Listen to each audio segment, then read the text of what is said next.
Hello and welcome to my Affinity Designer tutorial. We will walk through piece by piece para ma-familiarize natin ang software na to. This will be a series of tutorials, and by the end of this course, we will be able to use Affinity Designer for a project-based exercise.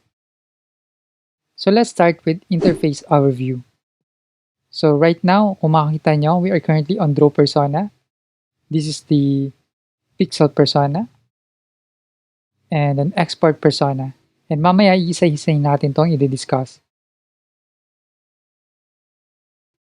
This is the three persona of Affinity Designer. Itong persona na to ay three different workspace. Sa draw persona, we have the ability to draw a vector artwork. Pixel persona naman, we have the ability to combine vector artwork with raster artwork. So para siyang pinaghalong Photoshop and Illustrator. The export persona naman ay commonly ginagamit if you want to export multiple artwork at once. This is the menu bar, and sa ilalim ng menu bar, this is the contextual toolbar. Dito natin usually makita lahat ng options if gagamit tayo ng tools. Halimbawa, gumamit tayo ng pen tool. So, lalabas yung mga options dito to expand the functionality of this tool. On the left side, this is the tool panel, and we will be using each one of these throughout the course. So, napaka-importante ng mga to. So, kung mapapansin nyo, merong naka-gray out sa mga tools. Tulad ng artistic tool and yung star tool. So, pag clinic natin sa baba na naka-light gray, mag-e-expand yung options niya. So, ibig sabihin, meron pa mga tools hiding beneath the tool that we are selecting. On the right side, we have our studio panel, and this is broken up to different panels. For example, we have colors, swatches, stroke, characters, so on. Same here as layer, effects, style, and sa ilalim nito, transform history, and navigator. I will be discussing this towards the course, and I'll see you in my next video. In this video, we're going to learn how to start a document in Affinity Designer. So once we open Affinity Designer, we will have this welcome screen. Ito ay some sort of promotions, assets, and etc. So click muna natin ang close. So we have two ways to create a new document: by opening an existing Affinity document or a photo, or by creating a new document. So in this case, let's start a brand new document. Hit natin yung new. So we will explore the document settings. So meron tayong options such as print, press ready, photo, web, and device, and architectural. Yung print, this is mostly for home print, like yung mga pang-bond paper, and yung press ready naman, ito yung mga malaking file for commercial use, like billboards. So sa right side, meron tayong options here such as layout, color, margins, and bleed. For the layout, you can set the desired size. Also the DPI. Ang DPI ay dot per inch. So 300 DPI is suitable for print, and 72 or 150 good for device if gagamitin lang naman siya for social media. So we can set the document units such as pixels, points, picas, inches, feet, and so on. Depende sa need natin. So if you're working for a web design, we use pixels. So if you're working on a tarpaulin print design, we can use feet. So we have an option here of orientation. We can choose whether portrait or landscape. And also yung artboard. So mamaya di-discuss ko kung paano gamitin yung artboard. For the color format, We commonly use CMYK for print, and kung gagamitin lang naman natin siya digitally, we can use RGB. Also, we have an option here to set our background to be transparent, so we can include margins. So if satisfied ka na, just hit create. So in this section, we are going to learn on how to place an image to your document. So we have different ways to place an image. The first is we can drag the file from our computer.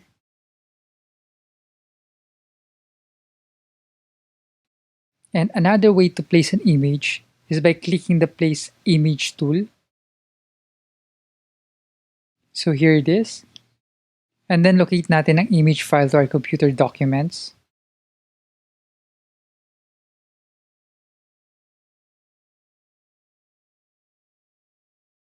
And then, drag lang natin siya.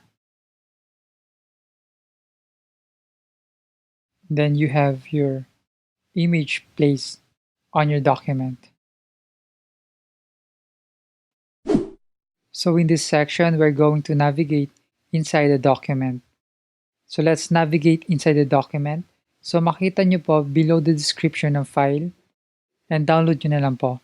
It will ask you to subscribe to my channel before you download that file, and please mag-subscribe po kayo just to support my channel. So I have here the document file na. So you can open it by navigating the file. So naka-open na sa akin. So to zoom in the file, click lang natin tong zoom tool sa left side.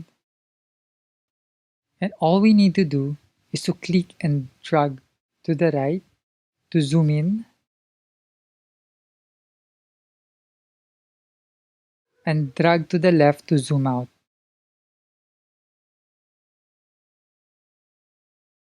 Again, drag to the right to zoom in,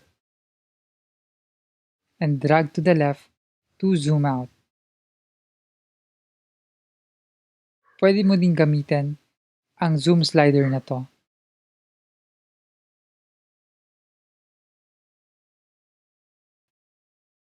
And to pan around the document, just click the hand tool right before the zoom tool. Then pag na-select mo na, click and drag the document or the workspace. Another way to pan the workspace is by holding your spacebar and then click and drag your document.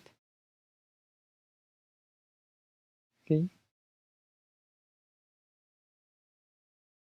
So we have shortcuts to zoom in the document. We can hit the Control or Command plus to your keyboard to zoom in. And to zoom out, Control or Command minus. And para makita natin ang buong document, hit lang natin ang Control or Command 0. Another way to navigate around your document is to use the navigator panel. Makikita mo ito dito. So makita mo ang buong document mo kahit naka-zoom in ka. So napaka-helpful ng navigator panel na to if may gusto tayong malocate sa mga layers object ng ating documents. Halimbawa, itong pusa.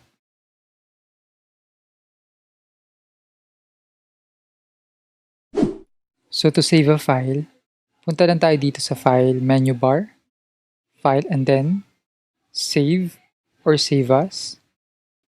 So pag i-save natin ito, we will be saving an Affinity native file. Ibig sabihin, yung file niya exclusive lang para sa Affinity Designer.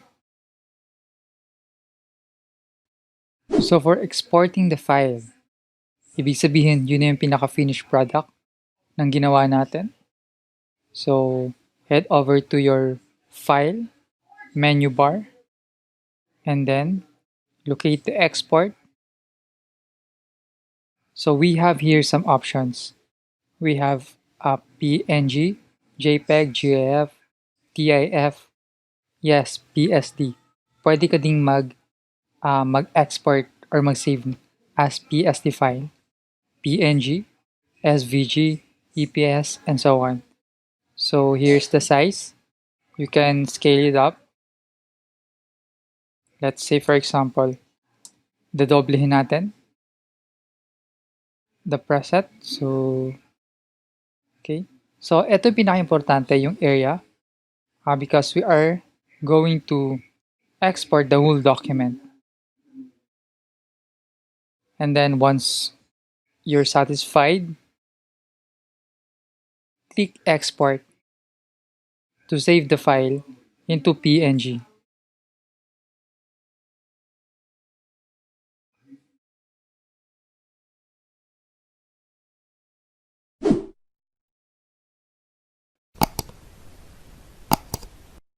So, eto na siya. Eto na yung ginawa natin.